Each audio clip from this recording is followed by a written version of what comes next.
Surat airport જ્યારથી international બન્યું છે ત્યારથી જાણે સ્મગલરો માટે આસાન રસ્તો બની ગયો હોય તેવું લાગી રહ્યું છે. હીરા અને સોનાની થતી દાણચોરીના અવનવા કિમિયા સ્મગલરો દ્વારા લગાવવામાં આવતા હોવાનું સામે આવી રહ્યું છે. ત્યારે દુબઈથી સોનાની પેસ્ટ બનાવીને થતી દાણચોરીનો વધુ કેસ ઝડપાયો છે, જેમાં સ્મગલરો દ્વારા ગોલ્ડની પેસ્ટ આ વખતે ગુદામાર્ગમાં નહીં પરંતુ સુટકેસના નીચેના ભાગે લેયર બનાવી દેવામાં આવી હતી, જેથી કોઈનું ધ્યાન ન જાય. જોકે એસઓજી દ્વારા એરપોર્ટની બહારથી જ ગોલ્ડ સ્મગલિંગ કરતી ગેંગને ઝડપી લેવામાં આવી હતી. તેની પાસેથી એક કાળા કલરની સુટકેસ જપ્ત કરવામાં આવી હતી.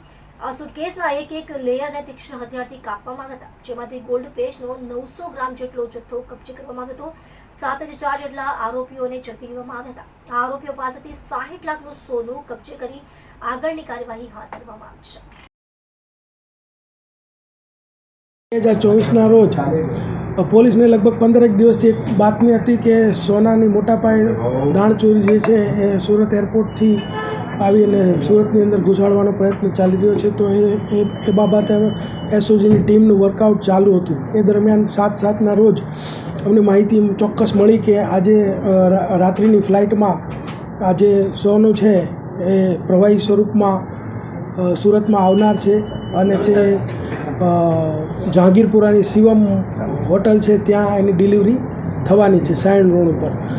તો અમારી ટીમ પહેલેથી જ ત્યાં વોચમાં હતી. એ દરમિયાનમાં ત્યાં જે શખ્સો છે જેની અમે વોચ કરી રહ્યા હતા એ લોકો ડિલિવરી આપવા માટે આવ્યા અને ડિલિવરી લેનાર એમ અને ડ્રાઈવર એમ કરી અને એક કપલ અને 2 માણસો બીજા એમ કરીને 4 આરોપી સોનાના 924 ગ્રામ જથ્થા સાથે ટોટલ એના કિંમત થાય છે 64,89,000.